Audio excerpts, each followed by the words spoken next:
Y vamos a empezar. Ahora vamos a ver, vamos a entrar de lleno al tema del Lean. Vamos a explicar, hay una agenda acá. Vamos a explicar cómo es este tema de la filosofía de Lean Construction, porque es una filosofía para que quede bastante claro. Luego vamos a ver las tres P, que es la planificación, la programación y la productividad. Cómo el Lean se está orientando justamente a eso, ¿no? Y luego, la tercera parte, vamos a ver algunas herramientas de tipo práctico que son necesarias para poder implementar la productividad. Lo que pasa es que cuando estamos trabajando mediante una filosofía de Lean Construction es en la práctica la secuencia de todas las actividades que se desarrollan con el propósito de poder generar alta productividad. Y eso beneficia obviamente al cliente y beneficia también a nosotros, porque dentro de estas herramientas de trabajo utilizamos algunos conceptos como mejoramiento continuo o mejoramiento permanente. Pero eso solamente es un concepto académico si es que no lo pones en práctica. Entonces hay algunas herramientas que sí permiten poner en práctica el mejoramiento permanente o mejoramiento continuo, ¿sí? Y así vamos a ver, por ejemplo, los 5 porqués, la curva de aprendizaje, los gráficos balance, cómo trabaja el sistema Life Planner, que es ya la parte de programación, y luego vamos a ver el tema de la teoría del valor. ¿Por qué se han escogido específicamente estos 5 puntos?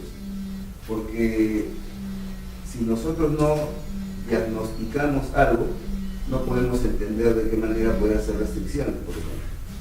Si nosotros no podemos ser capaces de poder orientar a nuestras cuadrillas, de qué manera pueden ser más productivas, ¿no? Lo que teníamos antes con lo que tenemos ahora, hay una gran diferencia, hay una mayor participación de materia gris por parte del ingeniero civil o del ingeniero civil, o por parte del promotor. Entonces, este sistema de trabajo Lean es por una parte muy operativo, pero por otra parte muy estratégico. Por ejemplo, vamos a ver el sistema Life Planner, que es muy operativo, le vamos a dedicar un par de semanas a eso, y después vamos a ver el tema de la teoría del valor, que es muy estratégico.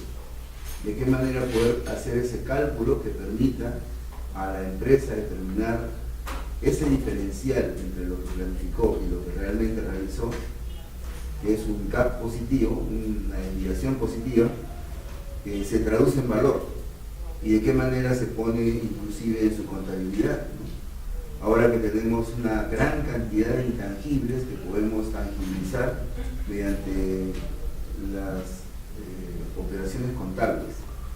Entonces, estas normas internacionales de contabilidad nos han permitido tangibilizar la parte intangible, de tal manera que si es que la empresa tiene más experiencia, se incrementa su contabilidad. Si la empresa contrata gente con experiencia o con conocimiento, entonces se incrementa su contabilidad. Esto que nosotros lo tomamos como algo corriente hoy, hace muy poco tiempo, antes del 2007, no era posible en el Perú. Como no era posible empezar algo sin dinero, por ejemplo, ¿no? Ahora sí. Entonces, eso es Lean. Encuentras mayor productividad, pero producto del trabajo mucho más eficiente, mucho más eficaz, mucho más efectivo, hay una distribución de la riqueza equitativa en función a la operación, en función a la producción. Entonces, ¿por qué se genera la teoría del valor? Y de la teoría del valor se toma una metodología que ha sido acuñada por Steven Stewart, que se llama EVA, Economic Value Added, o la teoría del valor económico agregado, algo parecido a eso, ¿no? Y eso significa que hay una forma de cálculo para que la misma organización, desde la producción, calcule cuál va a ser ese diferencial de valor que se ha otorgado del mayor esfuerzo por generar productividad. Y ese diferencial de valor se distribuye una parte para la organización y otra parte para la mano de obra que hizo posible ese diferencial. Entonces encuentras de que ahora sí hay un interés por generar productividad, porque hay un cambio de chip por parte del promotor. Lo que ahora está sucediendo es lo siguiente: ¿cómo encontramos productividad si la gente te dice, ingeniero, yo tengo que hacer 4,5 metros nada más de esto? Así me dice mi sindicato. Y el Chape Mayor si son 12 metros, no tengo más. Y eso, si bajo un operario, son 10. No puedo hacer más, porque eso, además me ha contratado para eso, que tengo un fijo, te está diciendo, ¿no? Entonces tú le estás exigiendo algo que no le va a retribuir desde el punto de vista económico. Y la palmadita en la espalda, el diploma, la foto en el Face, no es suficiente, la gente no atraca así. ¿Cómo incentivas? Con plata. Con plata. Y también con empatía, con todo lo que te dice Chavenato en su libro de Talento Humano. Pero, ¿cómo encontrar mayor dinero si yo tengo un costo directo y yo tengo un presupuesto de costo indirecto gasto general? ¿De qué manera encontrar? Entonces, los buffers se encuentran como distribución del tiempo por el efecto de la eficiencia en el trabajo, que es diferente a una holgura. Una holgura es el tiempo que yo tengo para terminar o empezar una actividad, producto de la secuencia contable, aritmética que hago de los tiempos de todas las actividades que están concatenadas. Hicimos un grafiquito de holgura, etc., y vimos cómo era la holgura.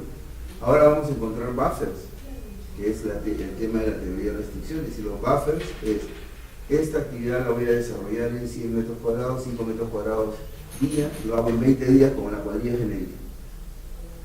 ¿Correcto? Tengo 100 metros cuadrados, rendimiento 5 metros cuadrados día, tengo 20 días con la cuadrilla genérica.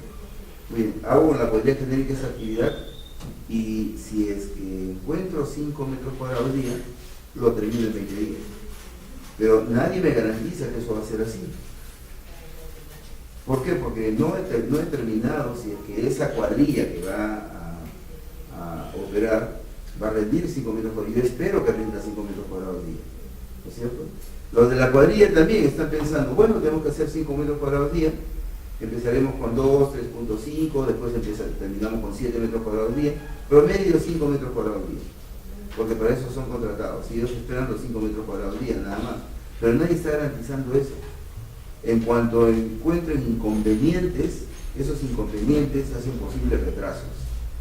Y cuando se retrasa, comienzan después ellos a avanzar más rápido, entre comillas. Y al avanzar más rápido, el tema de la calidad se compromete. Y luego tenemos que la estadística nos dice que hay un 20% de trabajo rehecho por el efecto de ese asunto, de mantener una ruta crítica. Eso significa que de 5 actividades, una voy a rehacer. ¿Qué hacemos con este sistema? Desde la filosofía Lean. Con antelación o con anticipación, vemos qué podría suceder para que esto no se haga con la programación que hemos hecho. Y levantamos esa restricción. Y producto del levantamiento de esa restricción, generamos mayor eficiencia, es decir, utilizamos los recursos adecuadamente. Y encontramos un diferencial de tiempo. De repente no en todas las partidas, pero sí en las más importantes. Ese diferencial de tiempo, si yo calculé que eran 20 días y lo hice en 19 días, por el efecto de la eficiencia, solamente por eso, por el efecto de la eficiencia, entonces ese día va a ser un día de buffer. ¿Correcto? Ahora, a eso le añadimos el hecho de que esa cuadrilla sabe que si encuentra mayor productividad va a ganar un poquito más. Entonces va a tener, entre comillas, interés, porque ese sexto sentido de la percepción se basa por la oportunidad o por el interés. Entonces va a tener interés en generar productividad porque sabe que económicamente va a rendir un poco más. ¿Y cómo se le calcula económicamente? Tenemos ahí la teoría del valor. Entonces, esto no es solamente magia, esto no es solamente una buena idea, esto no es una buena tesis doctoral, sino que está comprometiendo la riqueza de las personas. Se incrementa la riqueza de la empresa, se incrementa la riqueza de las personas que hicieron posible la riqueza de las empresas. Esa es la filosofía de equidad que tiene el consorcio. Si nosotros hacemos solamente las primeras partes, una bonita programación, y le seguimos pagando igual a la mano de obra, esto sencillamente no va a funcionar. Funcionará la primera y la segunda vez porque ellos creen que la tercera obra o la segunda obra no van a contratar. Ellos dicen, bueno, estás formando un equipo de trabajo, muy bien, le sigue pagando igual, pero están mirando a dónde irse. Y eso es la experiencia que tenemos en Perú. Si es que no cambia la forma de trabajar del promotor, llámese constructor, el ingeniero, el arquitecto, la empresa constructora o la inmobiliaria, esto no va a ser posible. Las mejores organizaciones que están aplicando esto productiva está distribuyendo el 35%. Es decir, producto de la productividad, para la redundancia, se genera un bolsón de utilidad. De ese bolsón de utilidad tenemos 35% para toda la gente que hizo posible el bolsón y 65% para la empresa. Entonces, con ese 35% es suficiente. Y los contratos son contratos anuales. Entonces, imagínate que tú contrates a un oficial, un operario, un peón, y le dices, puede hacer un contrato, pero no por la obra, sino que voy a hacer un contrato por un año. Si yo tengo obra, trabaja. Si no tengo obra, igual te voy a pagar, pero te voy a pagar el mínimo que dice tu contrato. No te voy a pagar el rendimiento, porque qué rendimiento si no tengo obra, pero sí te voy a pagar el mínimo. Es una condición diferente. El efecto que tiene este tema de la teoría del valor aplicada del Lean Construction genera riqueza. Y hay una tesis que están haciendo en la Católica, creo que ya la terminaron, ¿no? Deben haberla terminado porque ya llevan como cerca de 8 meses de maestría, donde se está midiendo cuál es la cantidad de apalancamiento que tienen un grupo de personas, que es una muestra que se supone que representa a la población. La población, vamos a suponer, son cerca de 3.000 personas que están trabajando bajo esta modalidad en Lima. Se ha sacado una muestra de esas 3.000 personas, se les ha encuestado y está haciéndose un estudio. Producto de que la gente tiene un contrato anual y no por obra, se apalancan financieramente en el banco. Eso genera un capital de inversión que, aunque sea, les arregle el baño de su casa. El tipo vive en el cerro y es un peón. Entonces, eso es diferente y se compara a esa persona. Esa persona se compara con otro pata, que el otro pata está a la quincena, a la semana, y no sabe la siguiente semana si va a seguir en la obra. Esa persona se está interesando ahora en entrar en esa empresa. Y está diciendo, ¿qué has hecho para poder entrar en esa empresa y tener esa competencia? Lo único que he hecho es ser productivo. ¿Cómo? Lean Construction, y no saben ni pronunciarlo. Sin embargo, están casi metidos en eso. Entonces, esa ha sido una muy buena idea para poder irrumpir de manera así dramática desde la base de la estructura económica de este negocio, que es la gente que toca el producto. Empecemos entonces. Esa ha sido una pequeña introducción para ver lo que vamos a ver ahora.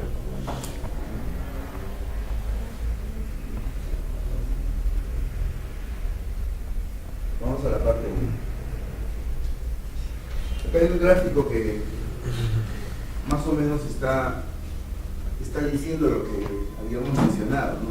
La zona Lean, por ejemplo, es la zona limpia. Tú compras un carne, por ejemplo, de productos Lean y está sin grasa, es pura pulpa, no tiene hueso, no tiene ninguna, entre comillas, impureza, ¿no? Los productos Lean son los productos que son elaborados con tecnologías limpias. Hay unos productos, por ejemplo, que consume la comunidad judía, que son productos kosher. Estos productos kosher tienen tecnología limpia. Bueno, pero fundamentalmente es una O con diéresis. Estos productos kosher tienen tecnología, su elaboración es con tecnologías limpias. Y bueno, la gente lo compra porque viene un rabino y te dice que este producto es kosher, este no, este sí, este no, este sí, este sí, este sí, este no. Pero la comunidad judía paga 7 veces más el producto cuando es kosher. Hay muchas organizaciones acá en el Perú, Damper, una de ellas acá en Trujillo, que saca productos kosher con tecnologías limpias. Los productos kosher, por ejemplo, en Estados Unidos tú los encuentras en Lean Zone, es decir, en la zona Lean, la zona limpia. Y esos productos cuestan mucho más caros que los otros, porque se supone que han sido hechos con tecnología limpia. Bueno, y eso más o menos es Lean, pero es mucho más.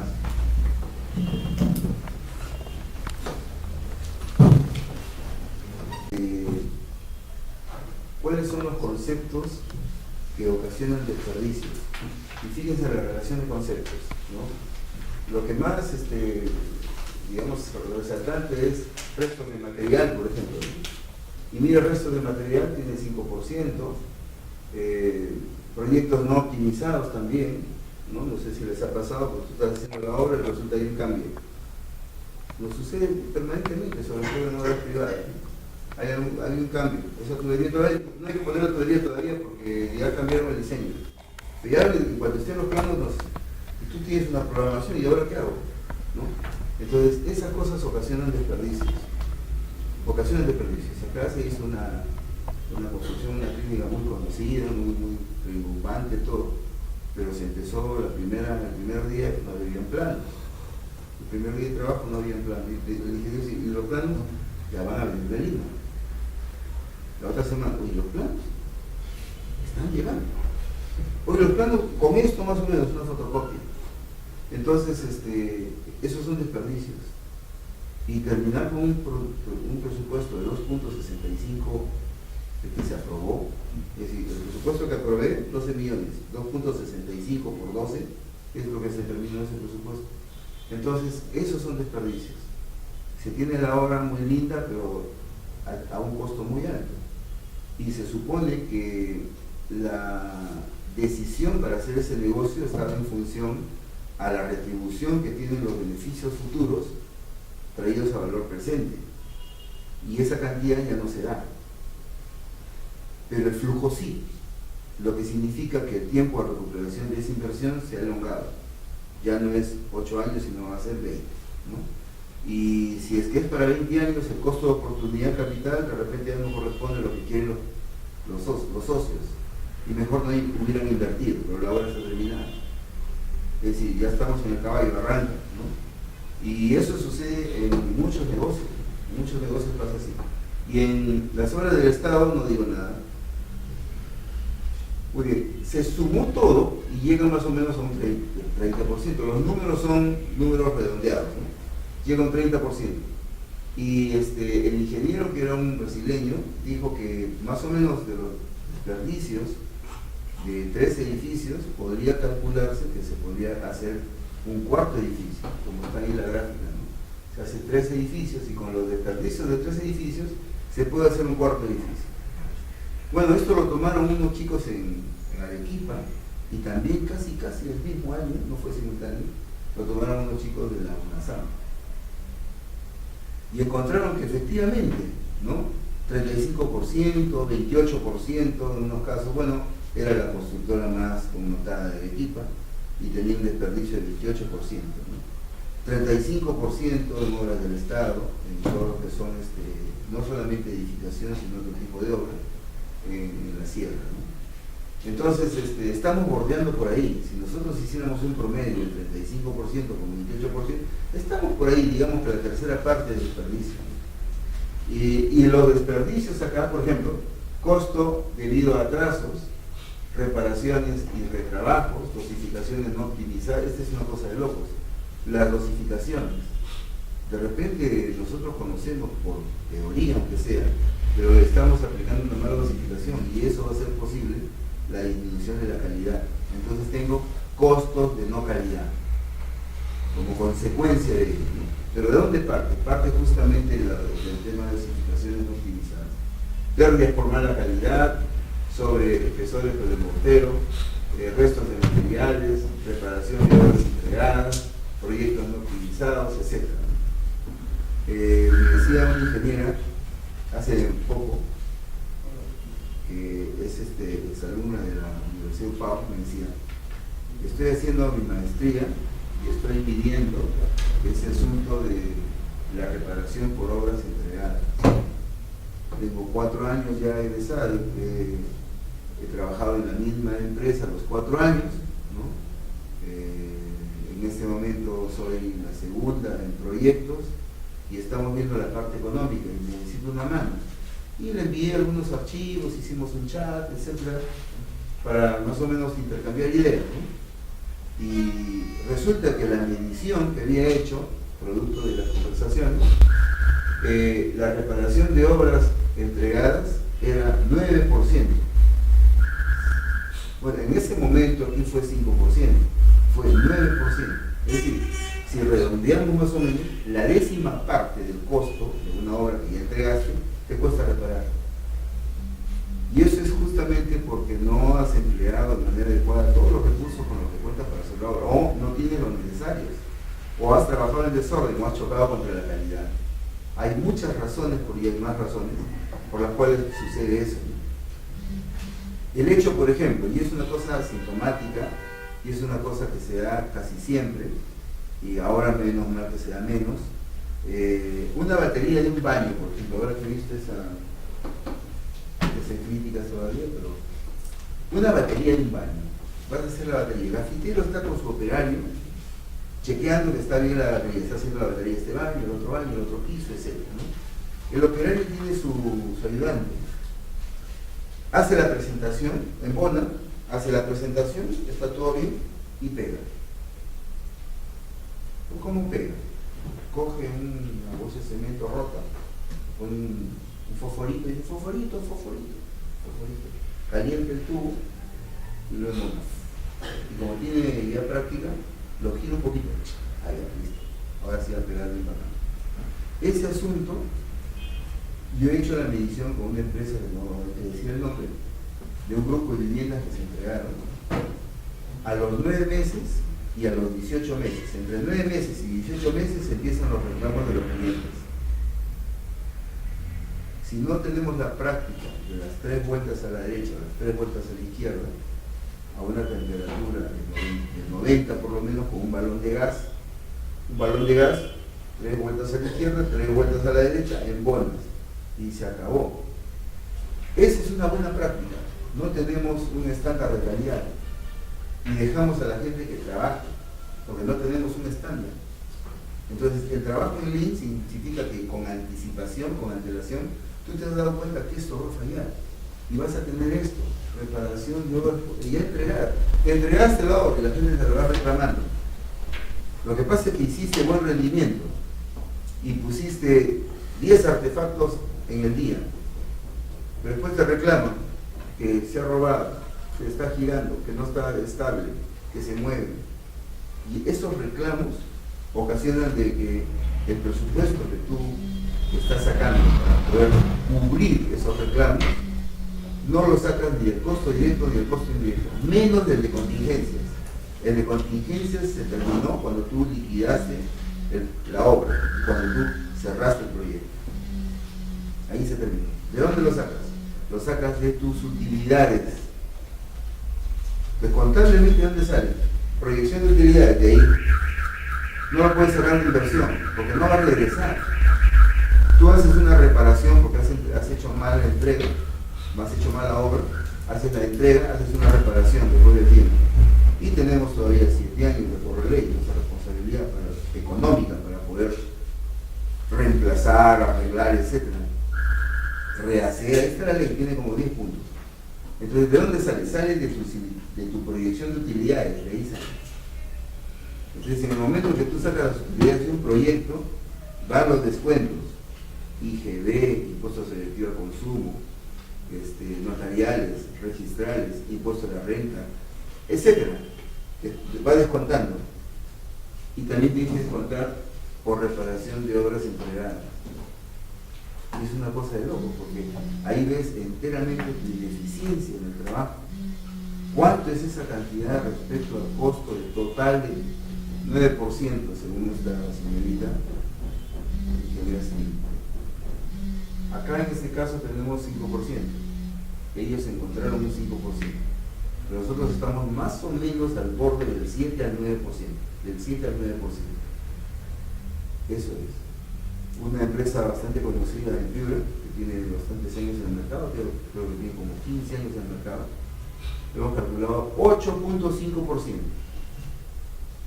Y la gente después se echa la culpa al contador, se echa la culpa al ingeniero, al arquitecto, a todo, hasta inclusive al municipio, le echan la culpa. Pero no, si hacemos un mea culpa, nosotros mismos tenemos la culpa de haber hecho trabajos malos, o de dar, como dicen, el diablo amarrado. Sabemos que eso va a reventar,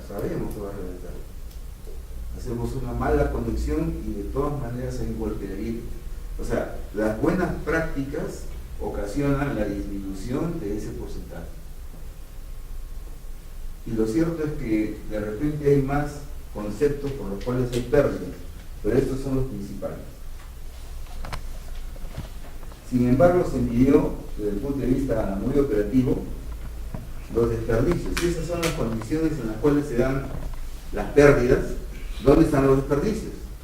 ¿Cómo poder atajar con anticipación, si ya sabemos que por ahí está, cuáles son las relaciones de desperdicios? Y se han encontrado 7 que son los mismos, pasa el tiempo y son los mínimos, es decir, la gente tiene el mismo error permanentemente, ¿no? Entonces, hay un desperdicio, por ejemplo, por sobreproducción.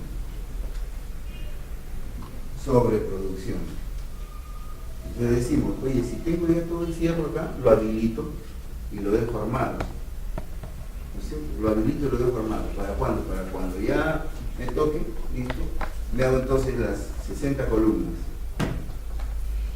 Me hago todos los cerchas, 120 cerchas, ahí están las 120. Ya están listas, y por si acaso le he puesto un plástico, pueda llover algo y se pueda corroer, ¿no? Y la corrosión viene por la presión atmosférica. Ese diferencial que hay entre las 4 de la mañana y las 6:30 de la mañana en la costa norte del Perú hace posible una fricción de las moléculas, y la fricción de las moléculas con el carbono que tiene el hierro está generando justamente lo que nosotros llamamos óxido, y esa corrosión comienza a trabajar, se convierte en una molécula excitada, y esa molécula excitada comienza por ósmosis a tocar a la siguiente molécula, y el resto es historia. Cuando te das cuenta, tienes que comprarte un cepillo de fierro para poder hacer el armado antes del recolado. Ya es una pérdida.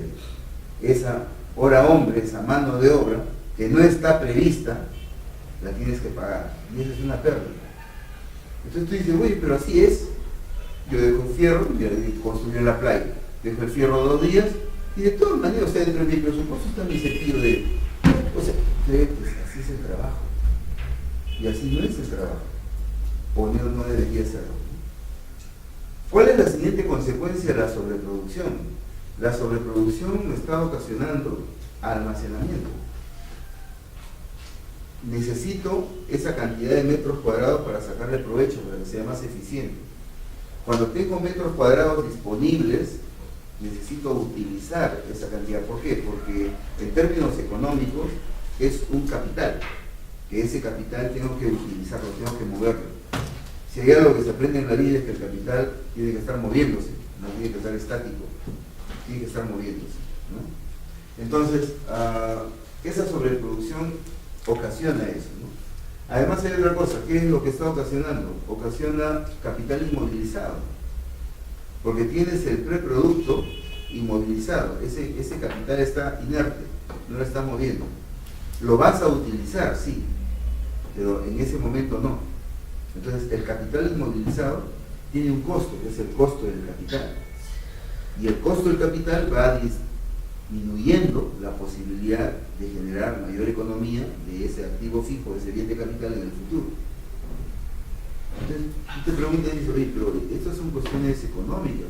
Estamos hablando del negocio en la construcción civil, no estamos hablando de hacer la obra linda, sino de qué manera encontramos mayor riqueza aplicando ingeniería, pero correctamente, ¿no? Entonces, eso hace la sobreproducción. Y la sobreproducción, dependiendo qué es lo que estoy haciendo, en este caso, por ejemplo, tienen ahí estribos, pero dependiendo de lo que estoy haciendo, genera también deterioros, genera mermas. En una oportunidad, por ejemplo, se estaban haciendo 2 edificios con titularidad limitada, 12. Y la programación era para hacer 2, 3, 5, ¿no? Para hacer los 2, 3, 5. Entonces a alguien se le ocurrió y dice, mira, ¿sabes qué? Vamos a hacer el prearmado de las planchas de todos los aceros electrosoldados, ¿no? Hicieron el prearmado y los apilaron en él, de tal forma que la grúa torre la giraba, bajaba, abrían y listo, ¿no? y los chutes estaban todos listos, todo bacán. Pero mientras tanto, que se izaba, giraba, bajaba, abría la cuba, después otra vez cerraba, subía, giraba y bajaba otra vez, el tipo que estaba abajo estaba en welding professional. Nada, estaba haciendo nada. O sea, ¿qué hacía? Nada. ¿Por qué? ¿Qué va a hacer? Si su chamba es alinear la cuba, y la alineaba bien, o sea, que tenía experiencia, eso no se discute. Y ahí se necesita una persona con experiencia, no solamente que sepa, sino con experiencia, porque hay muchos haciendo. Y justamente el prevencionista pregunta siempre quién está abajo, quién va a estar abajo. Y le dice cómo tiene que hacer las cosas. El pata sabe, pero el prevencionista tiene que hacerle esa inducción. Por ahí hay muchos accidentes. Entonces, el tipo conoce eso, pero mientras tanto, ¿qué es lo que está haciendo él? Nada. Y no puede estar en blanco. Cuando ya está subiendo la cuba, él tiene que cambiar de actividad. ¿Por qué? Porque su trabajo tiene que ser eminentemente productivo o contributorio, por lo menos. Si no es productivo, tiene que ser contributorio, pero no puede ser no contributorio, porque el no contributorio no solamente me hace dejar de ganar, sino me suma la pérdida. Es tiempo que yo estoy pagando, pero que no se está representando en producción. ¿Correcto? ¿Cuál es la idea en esta filosofía? Porque estamos desarrollando la filosofía. ¿Cuál es la idea? La idea es que no haya desperdicios. Y este es un tipo de desperdicio, las esperas. El tiempo que estamos pagando tiene que representarse en producción. O tiene que representarse en algo contributorio, es decir, que sume a la producción. ¿Correcto? Pero no que no sea contributorio, es decir, que no represente utilidades, por el contrario, que represente o pérdidas o que represente una oportunidad para dejar de ganar. El tema del transporte también.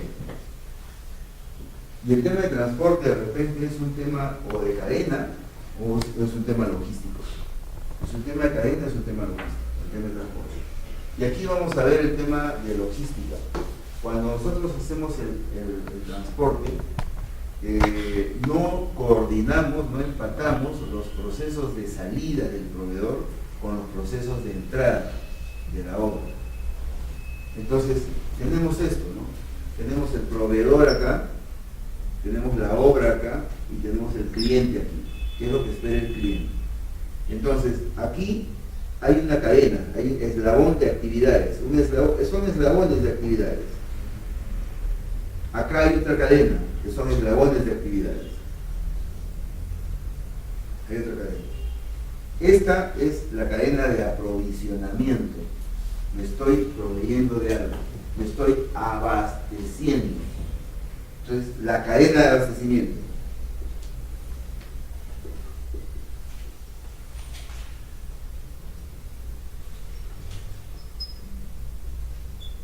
Cadena de abastecimiento. ¿Cuál es la cadena de abastecimiento? Las actividades que están concatenadas desde el proveedor hasta la producción, hasta la obra. Pero luego tengo otra cadena, que es la cadena que va hacia el cliente. El cliente, ¿qué es lo que recibe? Su obra. Acá estoy haciendo la elaboración de la obra y cuando yo entregue una obra terminada. Acá hay otra cadena, porque aquí me están suministrando, cadena de suministro.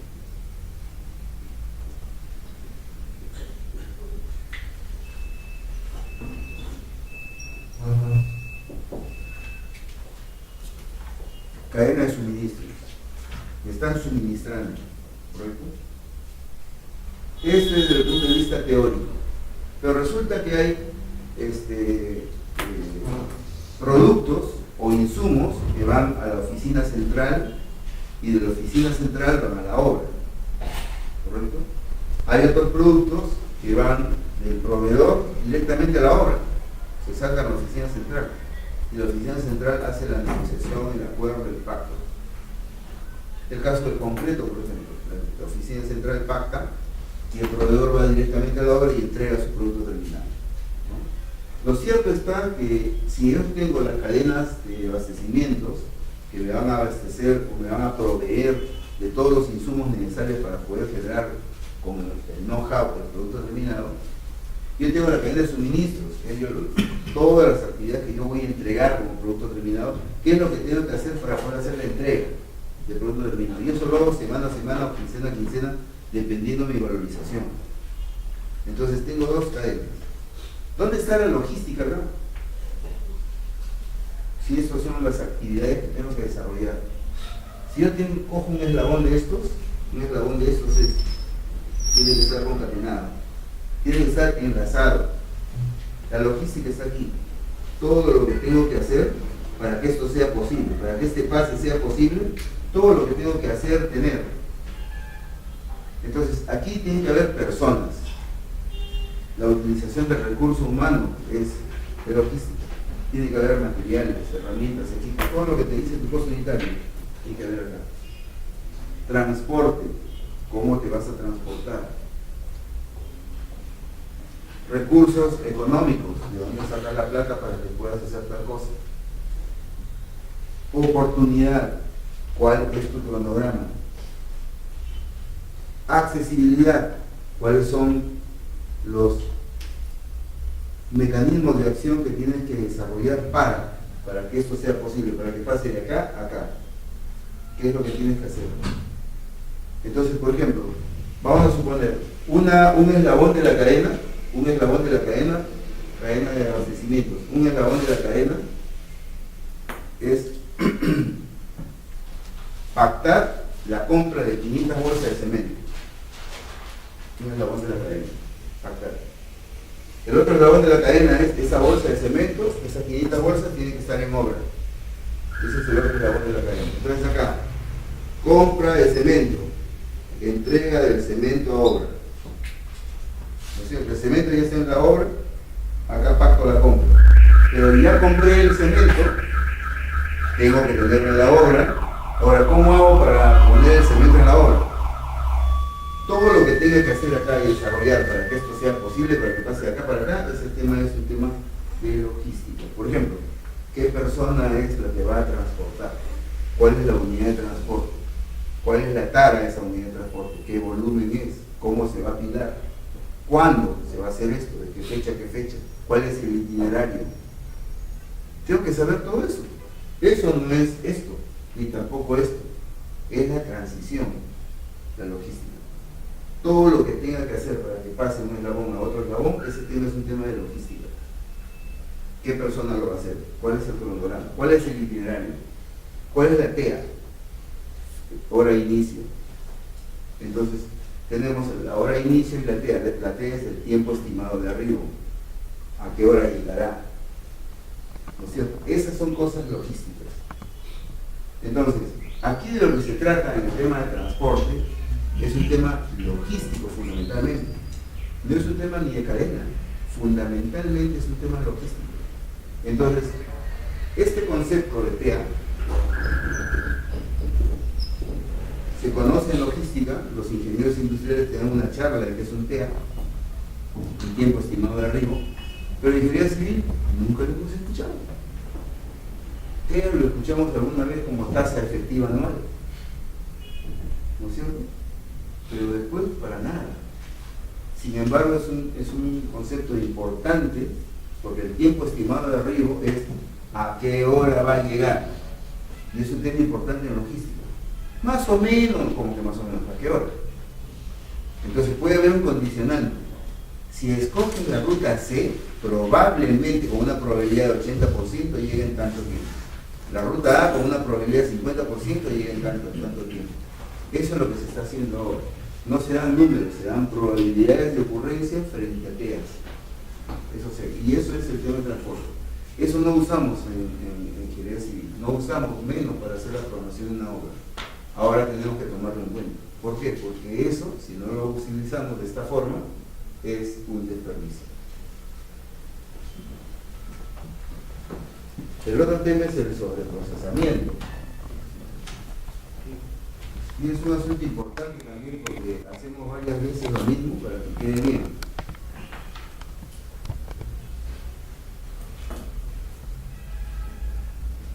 Y es mayor trabajo que tú necesitas para que queden bien las cosas.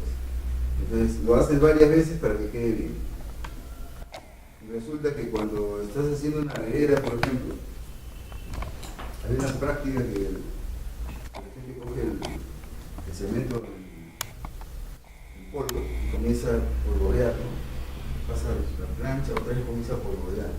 Pasa la plancha, mira y dice, no, voy a quedar, otra vez. Mira, ¿qué dice? ¿Tú qué dices? Otro loco. Y le echan, ¿no? Y a su cuenta, ¿no? ¿Por qué? Sencillamente porque está haciendo un sobreprocesamiento. Y eso encontramos un montón, pero toma la decisión por su cuenta. El operario que está al frente, en la vereda del frente, haciendo lo mismo, él polvoreó 2 veces nomás. Este pata tiene más experiencia, polvoreó 5 veces. El pata que está en el otro frente de trabajo, 7, el otro 2, el otro 1, porque no conoce muy bien. Y esa decisión la están tomando por su cuenta, pero con mi plata. Entonces, cuando sea con su plata, que tomen esa decisión. Mientras que sea con la mía, yo les digo cómo. Ese es el principio, ¿no es cierto? Pero no, el problema está que no le dices cómo. Tú no le dices cómo. ¿Por qué? Porque sencillamente ese es un procedimiento de trabajo. Y con procedimientos, obviamente vas a perder plata o vas a dejar de ganar. Que es una forma tonta de perder. Entonces, si tú hubieras convertido ese procedimiento en un proceso, no sucedería eso. Porque estaría alineado y no tendría sobreprocesamiento. Y la pregunta clave que tocamos la vez pasada es, ¿cómo convierto un procedimiento en un proceso?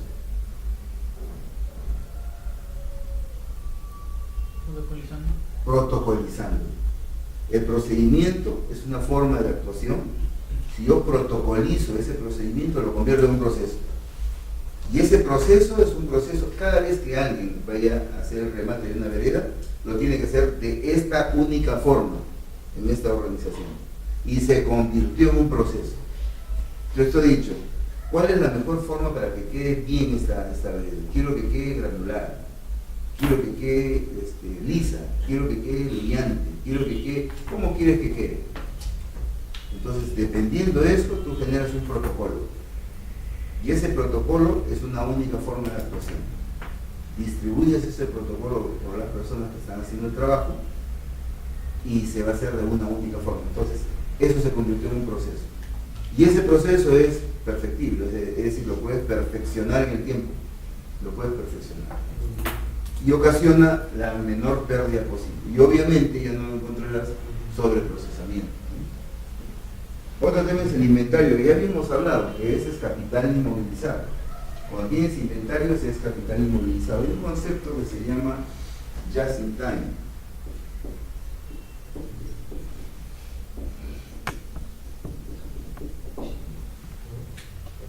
Que se traduce como justo a tiempo. Just in time. El just in time, más o menos, es como stock cero.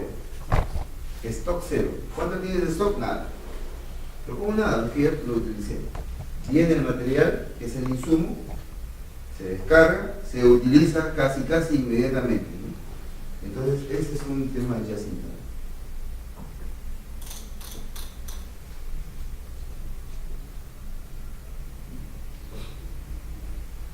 En Lima, por ejemplo, en una obra se está haciendo un condominio y se estaba tratando en lo posible, ya era la segunda obra, de hacer un trabajo just in time. Entonces, se había hecho una estrategia de integración vertical hacia atrás con el proveedor y se había más o menos alineado los procesos de salida del proveedor con los procesos de entrada de la obra y se estaba tratando de hacer un sistema just in time y se logró con varios proveedores, ¿no? El proveedor de cemento se logró un just in time.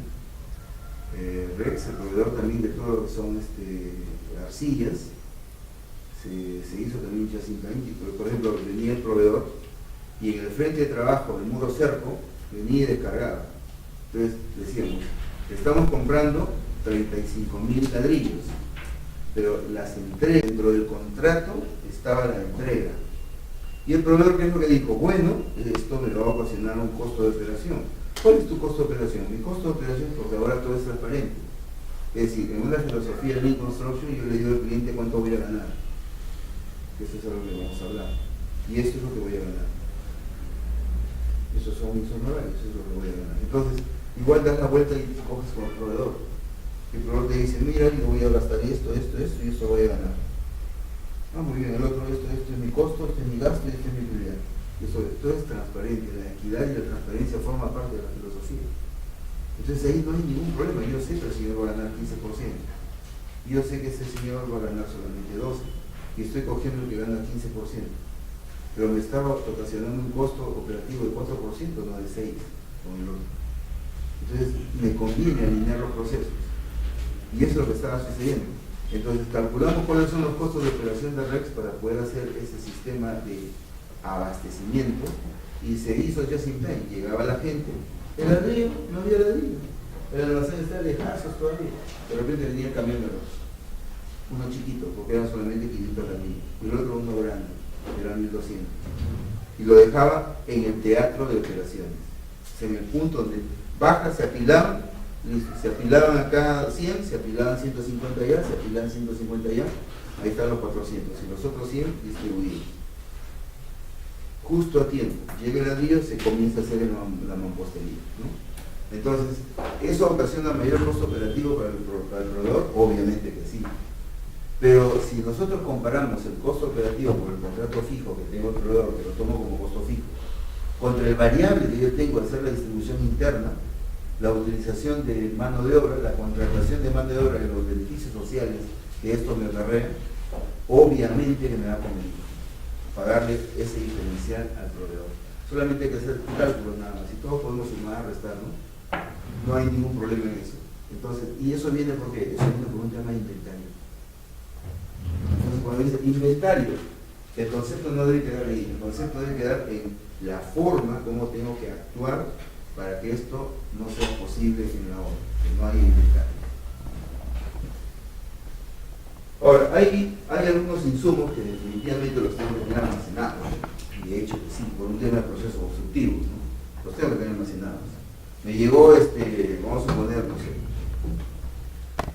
transformador, me llegó, tengo un transformador de 12K, de 12 kV, ya tengo ya el pack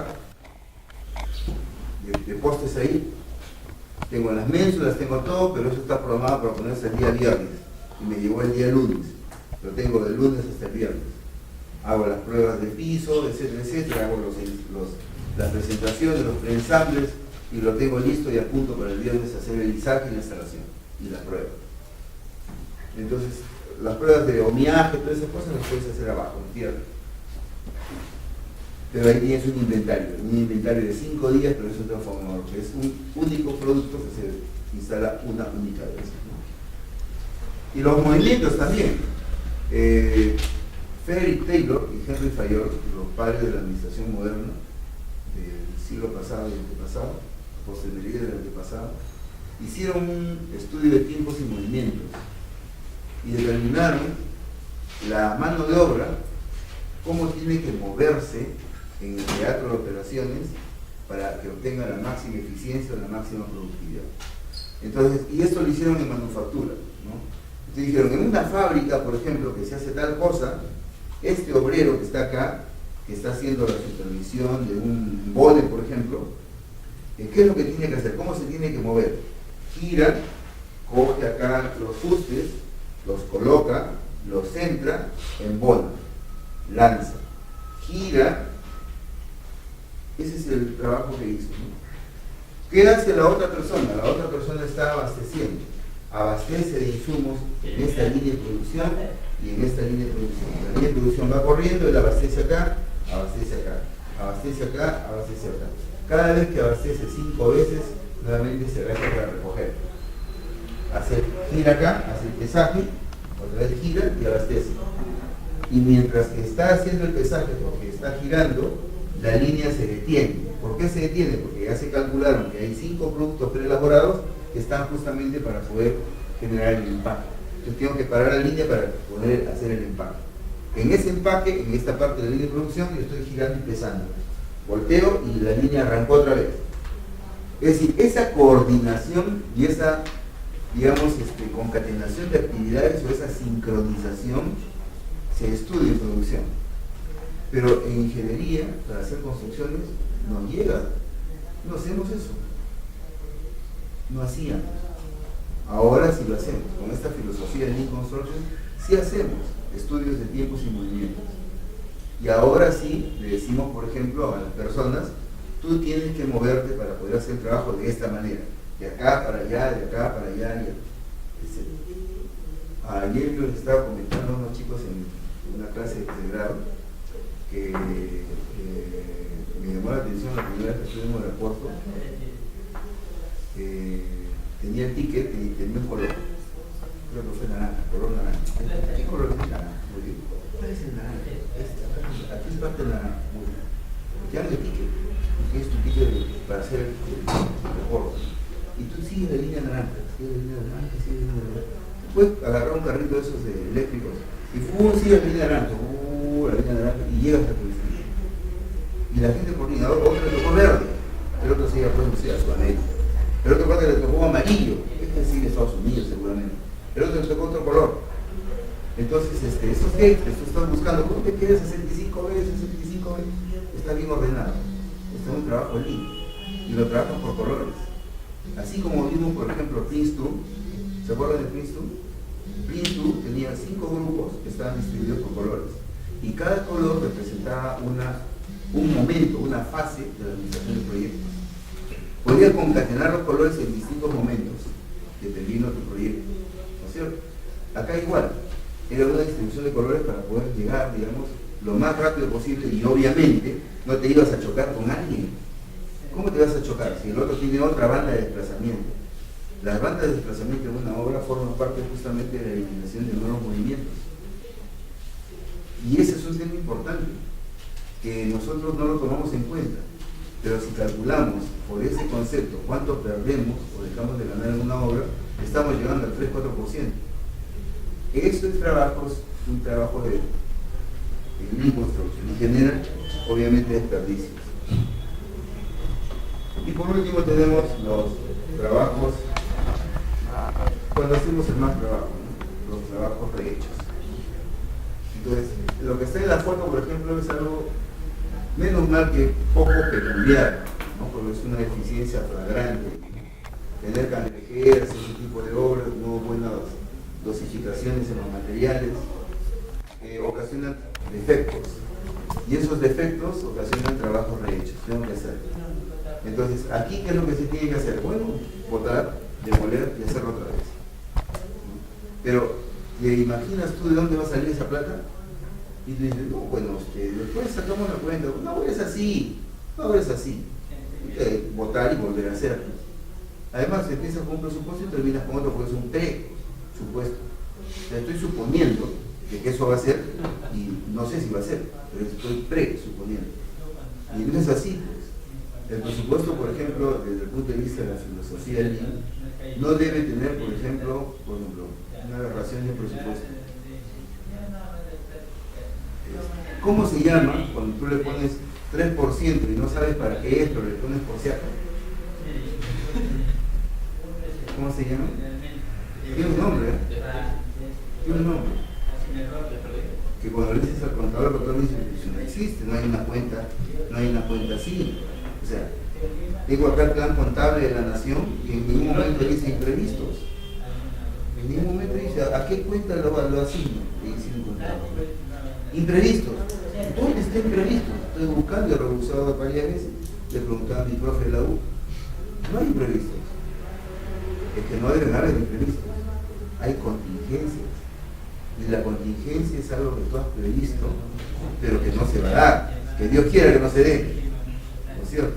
Y el presupuesto de contingencias va acá.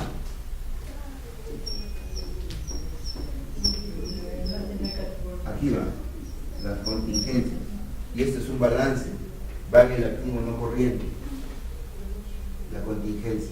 Si es que se da, se toma de ahí. Si no se da, se devuelve. ¿A dónde se devuelve? Se devuelve el activo corriente, a la cuenta 20, efectivo, lo que era caja bancos. Entonces, este tema sí es un tema que es empresarial, pero imprevistos. ¿Por qué imprevistos? Si algo sucediera, ¿pero qué puede suceder? Pon lo que pueda suceder y cuantifícalo. No, pero no sé, porque en este negocio tú no sabes lo que puede suceder. Y lo cierto es que sí sabes lo que puede suceder. Lo que no sabes es que si va a haber un sismo, eso no sabes. Te va a caer un rayo ahorita, no sabes. ¿Quién sabe? Dios. Pero esa es una obra que la venimos haciendo siempre. Tenemos experiencia. Otra empresa, copia, pega.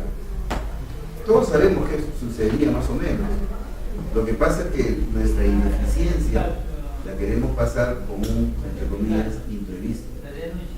Estos efectos los tomamos de ese presupuesto de imprevistos, algo que pueda suceder y que de repente sucedió, que es una ineficiencia, y la pasamos con el presupuesto de imprevistos. Presupuesto que obviamente no tiene una cuenta contable.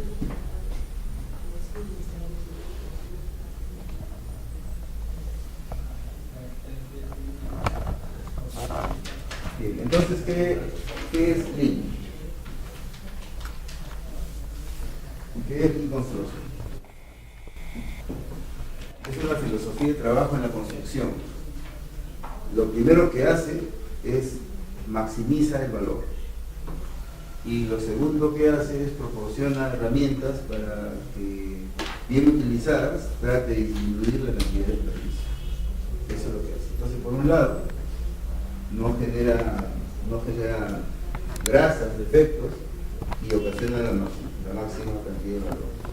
Entonces, una flecha hacia arriba supone la generación de valor.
Entonces, habíamos quedado que el primer párrafo está orientado al tema del cliente, maximiza el valor del cliente, y el segundo párrafo minimiza desperdicios.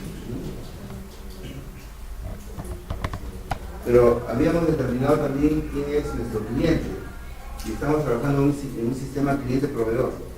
Tenemos que identificar quién es nuestro cliente y quién es nuestro proveedor. Eso ya lo habíamos hablado la vez pasada. Entonces, el tema está cómo maximizar el valor, es decir, cómo maximizar el valor al cliente. Y la idea es un poco sencilla, porque cuando una persona identifica que está recibiendo más de lo que está dando, es porque está adquiriendo valor. El diferencial entre lo que yo recibo contra lo que yo estoy otorgando, cuando yo estoy recibiendo más de lo que doy, estoy adquiriendo valor. Lo mismo, una persona, por ejemplo, cuando quiere comprar algo, lo que se hacía antes, se le hacía, digamos, lo que se llamaba una venta profesional. Y decíamos los 8 pasos de la venta, o los 10 pasos de la venta. Y empezaba, primer paso, prospección, segundo paso, etc., ¿no? Penúltimo paso, objeciones, último paso, cierre de ventas. Y en fin, mantenimiento del cliente, feedback, etc., ¿no? Y habían pasos que tú tenías que dar, tenías que ir agotando para que puedas hacer la venta, ¿no? Pero ¿qué sucede? Ahora ya no se hace así, ya no se trabajan los pasos de la venta, la prospección, las objeciones, la presentación de la propuesta, etc. Simplemente lo que se hace es, se identifica en qué momento el prospecto, la persona que te va a comprar, genera valor en su mente. Y resulta que antes las personas que estaban relacionadas a las ventas daban charlas de ventas, hacían clínicas de ventas, hacían cursos para ventas, etc. Y presentaban sus experiencias para las ventas, ¿no? Y tenían mucha práctica en el manejo interpersonal. Pero ahora quienes están haciendo eso son los psicólogos y también los psiquiatras, que son médicos que han estudiado mucho psicología, el cerebro humano, por la redundancia, y te enseñan a identificar el valor. Entonces sucede esto, ¿no? Tú tienes acá el precio de algo y tú tienes que generar valor a eso. Acá hay un valor y acá hay otro valor. Y el tema está en la brecha. Si esta brecha es una brecha positiva, lo que es una brecha negativa. Es decir, cuando la brecha de la generación de valor está sobre el precio, cierras la venta.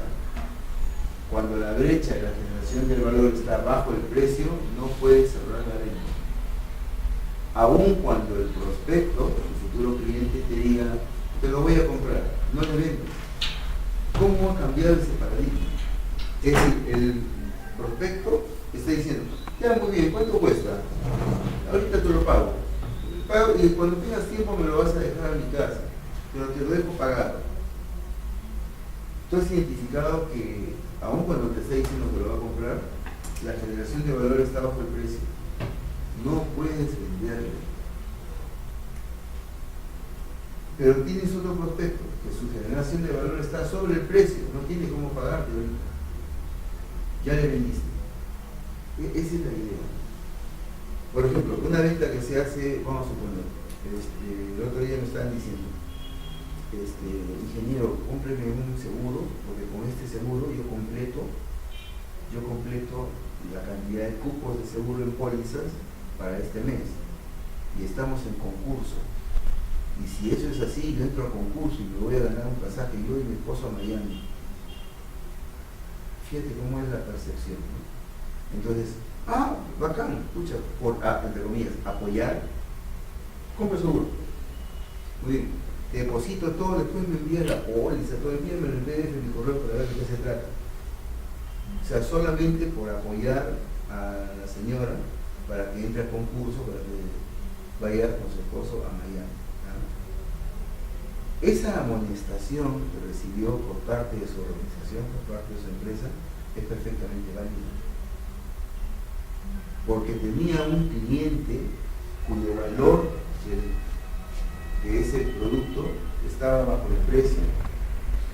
Y lo hice porque quería apoyar nada más que por eso. Pero eso recibió una amonestación por parte de la empresa, porque no ha debido venderme. Ha debido venderme porque estaba acá. Cuando yo estoy pensando, ¿cuánto cuesta la póliza? Cuesta tanto. Oye, escucha, pero lo que voy a pagar es mucho menos de lo que estoy recibiendo. Estoy generando valor en la mente. Eso que se está conversando, hablando, que se hace cotidianamente en una actividad económica, se está haciendo en la construcción civil ahora. Se está haciendo en la construcción civil. Entonces resulta que nos pasamos ahora a la construcción civil. Un obrero está trabajando algo, por lo tanto está perfilando, vamos a suponer algo, y dice, igual lo voy a hacer con rendimiento que con productividad. Solo que con productividad, si lo hago más rápido, mejor y bien, voy a ganar más plata. Esa es su percepción. Mi compañero, su compañero está acá. Su compañero está haciendo lo mismo, igualito está haciendo, pero no está cogiendo productividad.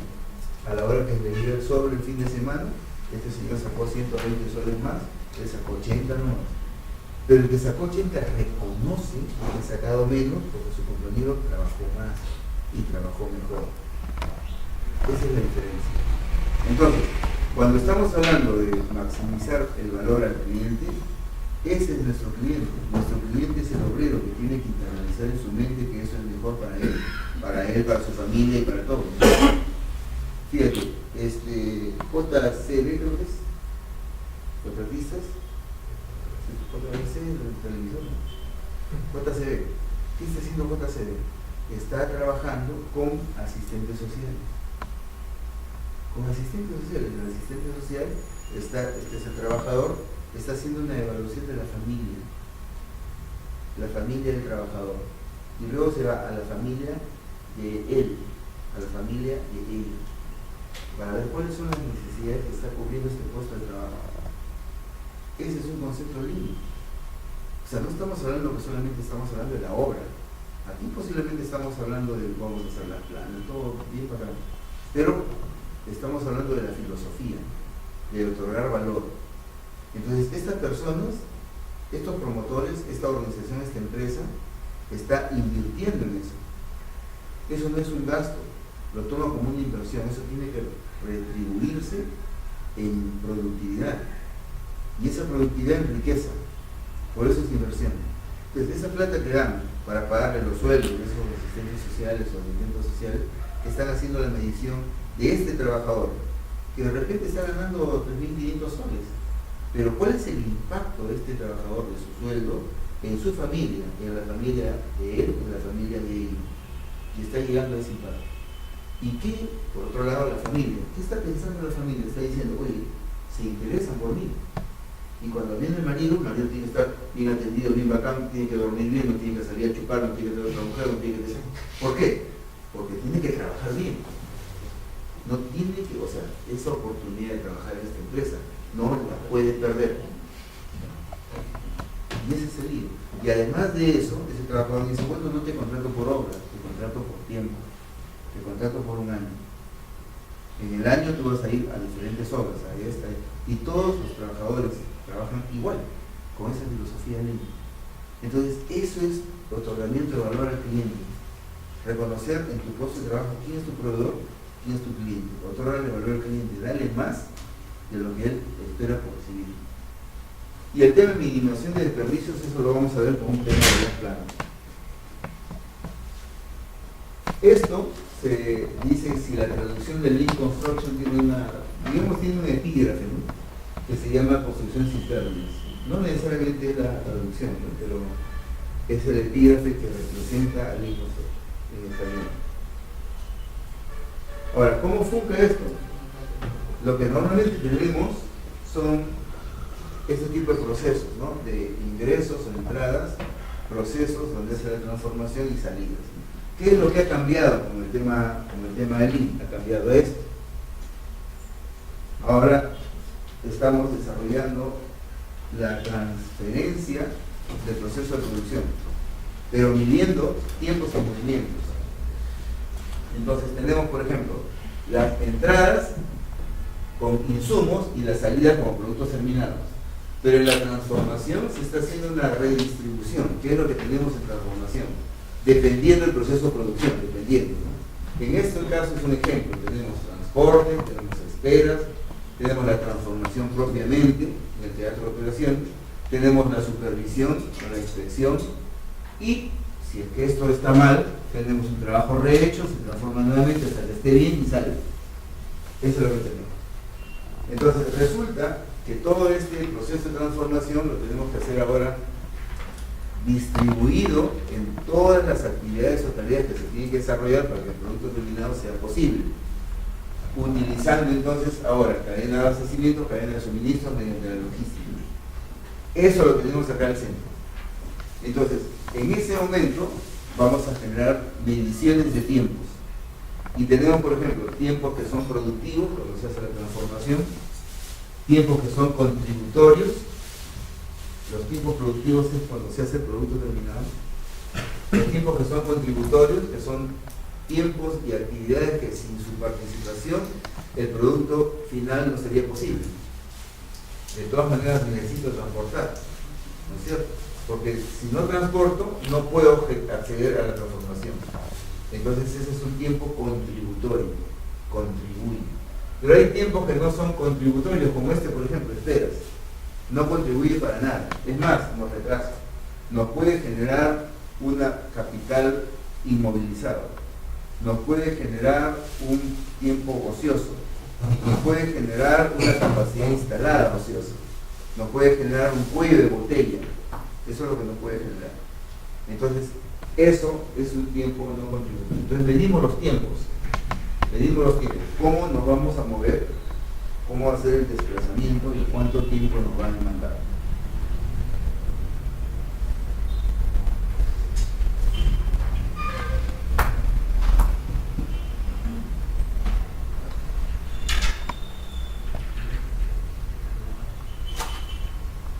El esquema original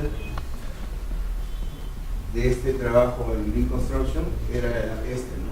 Ese es el esquema original. Esto podría variar o podría cambiar dependiendo del proceso de producción. Pero normalmente el esquema original es este. Y vamos a desarrollarlo como trabajo. Acá tenemos, por ejemplo, diferentes actividades como necesidades y valores, diseño conceptual, diseño de producto, compras y logística, pruebas y entregas. Son procesos. No necesariamente toda organización debe tener todos los procesos. Se estima que si tiene todos estos procesos, la conducción va a ser correcta. Se estima, ¿no? Pero es, por ejemplo, no necesariamente podemos encontrar diseño de proceso. No tenemos un área donde hagamos diseño de proceso. No tenemos un momento en que hagamos el diseño del proceso, lo que supone que esto debería hacerse. Hay organizaciones, por ejemplo, como empresas de tecnología que tienen investigación y desarrollo e innovación. Hay organizaciones como una empresa constructora acá en el Perú que ese puesto de trabajo no existe, no tiene investigación. Con las justas ahora tenemos una parte estadística, pero no tenemos investigación, nadie investiga. Entonces, menos hacemos diseño de procesos, ¿no? Ese trabajo lo hacía normalmente un ingeniero industrial, ¿no? Ahora no, ahora lo debe hacer un ingeniero civil, porque quien conoce más de los procesos de construcción es el ingeniero civil que el ingeniero industrial. De manera que ahora sí necesitamos el tema del diseño de procesos, ¿no? Otro tema importante, por ejemplo, es el tema de restricciones. No hay un área donde identifiquemos cuáles son las restricciones por obra.